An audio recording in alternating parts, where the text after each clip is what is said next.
জয়নগরে নাবালিকাকে ধর্ষণ খুনের মামলায় ৬২ দিনের মধ্যে অভিযুক্তের ফাঁসির আদেশ। আপনাদের মনে থাকবে, গত ৪ অক্টোবর বারুইপুর পুলিশ জেলার জয়নগর থানার মহিষমারি এলাকায় ১০ বছরের এক নাবালিকার মর্মান্তিক মৃত্যু হয়। এলাকারই ১৯ বছরের যুবক মোস্তাকিন সর্দার মেয়েটিকে ভুলিয়ে ভালিয়ে সাইকেলে করে একটি নির্জন জায়গায় নিয়ে গিয়ে ধর্ষণ করে, তারপর ধর্ষণ এবং শ্বাসরোধ করে খুন করে। ঘটনার তদন্তে সিট গঠিত হয় বারুইপুর পুলিশ জেলার এসপি পলাশ ঢালির নেতৃত্বে। যুদ্ধকালীন তৎপরতায় মাত্র ২৫ দিনের মধ্যে পেশ করা হয় তথ্য প্রমাণ সংবলিত চার্জশিট। মামলায় স্পেশাল পাবলিক প্রসিকিউটর নিযুক্ত করা হয় আইনজীবী বিভাস চট্টোপাধ্যায়কে। বিচার শুরু হয় ৫ই নভেম্বর। মাত্র ২১ দিনের মধ্যেই সম্পন্ন হয় বিচার প্রক্রিয়া। আজ কিছুক্ষণ আগে মামলার রায় দিয়েছেন বারুইপুর জেলা এবং দায়রা আদালতের অধীন পক্সো কোর্টের মাননীয় অ্যাডিশনাল ডিস্ট্রিক্ট জাজ সুব্রত চট্টোপাধ্যায়। অভিযুক্ত মোস্তাকিন সর্দারকে দোষী সাব্যস্ত করে ফাঁসির সাজা শুনিয়েছেন বিচারক। এই রায় নজিরবিহীন। নাবালিকাকে ধর্ষণ খুনের মামলায় ঘটনার মাত্র ৬২ দিনের মধ্যে অভিযুক্তের ফাঁসির আদেশ এর আগে পশ্চিমবঙ্গে কখনো ঘটেনি। এই মামলার তদন্তে আমাদের একটাই উদ্দেশ্য ছিল, যত দ্রুত সম্ভব নির্যাতিতা এবং তার পরিবারকে ন্যায় বিচার দেওয়া। আপনারা জানেন যে গত ৪ অক্টোবর বারুইপুর পুলিশ জেলার জয়নগর থানা এলাকায় ১০ বছরের এক নাবালিকার মর্মান্তিক মৃত্যুর ঘটনা ঘটে। তাকে ধর্ষণ করে শ্বাসরোধ করে খুন করা হয়। মেয়েটির পরিবারের তরফে ঘটনার দিন সন্ধ্যেবেলা একটু রাতের দিকে মেয়েটির টিউশন থেকে বাড়ি ফেরেনি এই মর্মে একটি অভিযোগ দায়ের করা হয়। সেই অভিযোগ পাওয়ার ৪ ঘন্টার মধ্যে সেই রাতেই আমরা ১৯ বছরের এক স্থানীয় যুবক মোস্তাকিন সর্দারকে গ্রেফতার করি, যে জেরায় ধর্ষণ এবং খুনের কথা স্বীকার করে নেয়। এই মোস্তাকিনের বয়ান অনুযায়ী আমরা সেই রাতে স্থানীয় একটি ধানক্ষেত থেকে নাবালিকার মৃতদেহ উদ্ধার করি। সংক্ষেপে বলে দিই ঘটনাটা ঠিক কিভাবে ঘটেছিল।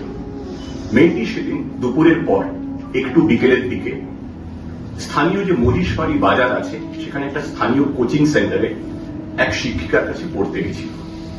সাধারণত রোজ সে হেঁটেই বাড়ি ফিরত টিউশন ছেড়ে, কিন্তু সেদিন হেঁটে বাড়ি ফেরার পথে এই মোস্তাকিন নামক এই যুবক মেয়েটিকে সাইকেলে করে তাড়াতাড়ি বাড়ি পৌঁছে দেওয়ার প্রস্তাব দেয়।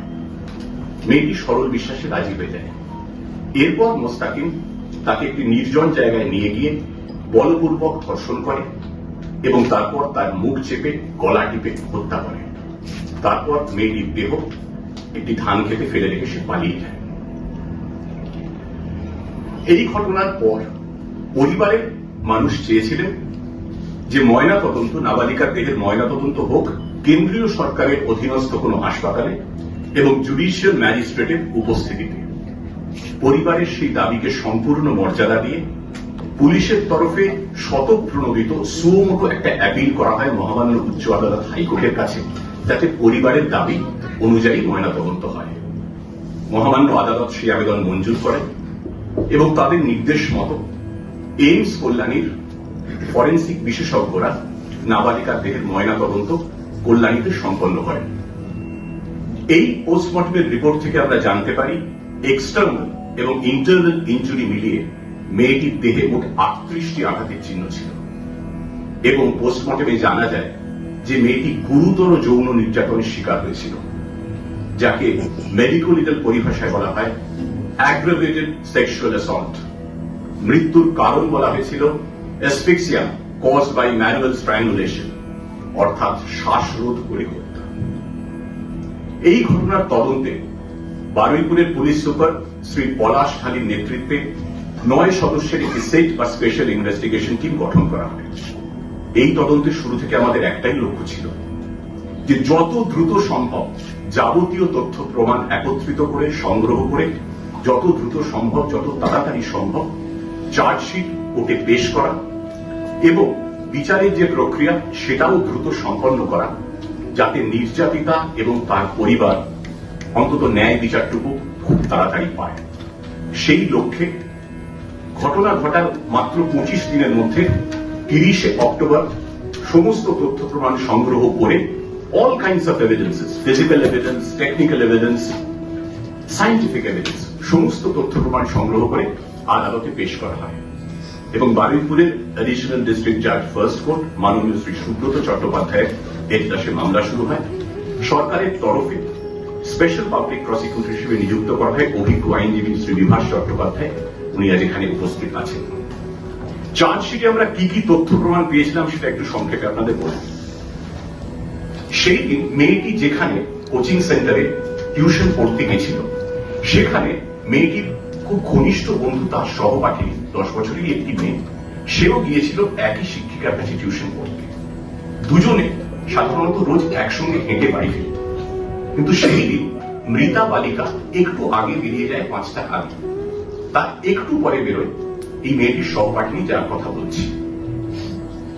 মৃতা তার বাবার দোকান কাছেই গেছে, একটা ছোট চালের দোকান, সেখানে ঘুরে সে হেঁটে যখন রওনা দেয়, তার কিছুক্ষণ পরে এই সহপাঠিনী বেরোয় এবং সে হেঁটে ফেরার পথে দেখতে পায় একটা নীল রঙের সাইকেলে করে এক যুবক যাচ্ছে এবং সাইকেলের পিছনে তার বন্ধু বসে আছে। তদন্তে আমরা এমন আরো 3 জন অত্যন্ত গুরুত্বপূর্ণ প্রত্যক্ষদর্শীর সন্ধান পেয়েছিলাম, যারা সেদিন ঘটনার দিন সংশ্লিষ্ট সময় বিকেল 5টা থেকে 7টার মধ্যে এই মুস্তাকিম সর্দারকে মেয়েটিকে সাইকেলের পিছনে বসিয়ে নিয়ে যেতে দেখেছিলেন। এটা জানার পর এলাকায় যেখানে যত সিসিটিভি ফুটেজ ছিল তা আমরা প্রত্যেকটি খতিয়ে দেখি, খুঁটিয়ে খুঁটি। আমরা খুব 3টে অত্যন্ত গুরুত্বপূর্ণ সিসিটিভি ফুটেজ পাই। এক, মহিষবাড়ি হাটের কাছে একটি দোকানের কাছে সাইকেল সহ মোস্তাকিম সর্দার হাঁটছে। একটিতে সে সাইকেলে চড়ছে এবং আরেকটিতে সে সাইকেলে করে মেয়েটির পিছু নিচ্ছে। এই প্রত্যেকটি ফুটেজের আমরা ফরেনসিক পরীক্ষা করি এবং ফুটেজগুলির সত্যতা, অথেন্টিসিটি, সেটা ফরেনসিক পরীক্ষায় প্রমাণিত হয়েছে। এরপর মোস্তাকিম সর্দারের ফোনের টাওয়ার লোকেশনের উপর নির্ভর করে, তার উপর ভিত্তি করে গুগল ম্যাপের সাহায্যে ঘটনার দিন বিকেল 5টা থেকে 7টা, 7:30টা, 8টার মধ্যে তার গতিবিধি কি ছিল তার একটা ডিজিটাল প্লটিং করি। সেই ডিজিটাল প্লটিং এ তর্কাতীতভাবে প্রমাণিত হয়েছে যেখান থেকে নাবালিকার দেহ উদ্ধার হয়েছিল সেই সময় সেখানে মোস্তাকিম সর্দারের উপস্থিতি ছিল। চার্জশিটে পেশ করার সময় আমরা একাধিক বৈজ্ঞানিক পরীক্ষার সাহায্য নিয়েছি। এক এক করে বলছি। যেখান থেকে নাবালিকার দেহ উদ্ধার হয়েছিল তার পাশে তার স্কুল ব্যাগ পড়েছিল, যে স্কুল ব্যাগ নিয়ে সে টিউশন পড়তে গিয়েছিল এবং আর বাড়ি ফেরেনি। সেই স্কুল ব্যাগে কিছু কাদা এবং চোর কাঁটা লেগেছিল। আমরা ওই ধান ক্ষেতের অন্যত্র কাদা এবং চোর কাঁটার নমুনা, যাকে আইনি পরিভাষায়, ফরেনসিক পরিভাষায় কন্ট্রোল আর্থ বলে, কাদা এবং চোর কাঁটা সংগ্রহ করেছিলাম এবং ব্যাগে লেগে থাকা কাদা এবং চোর কাঁটা এবং ওই একই জায়গার অন্যত্র থেকে সংগ্রহ করার নমুনা, এ দুটো আমরা ফরেনসিক পরীক্ষায় পাঠিয়েছিলাম। প্রমাণিত হয়েছিল দুটো নমুনাই এক, 2 কাদা এবং চোর কাঁটা একই জায়গা থেকে সংগৃহীত ব্যাগেরটা। Bureau report, news today live.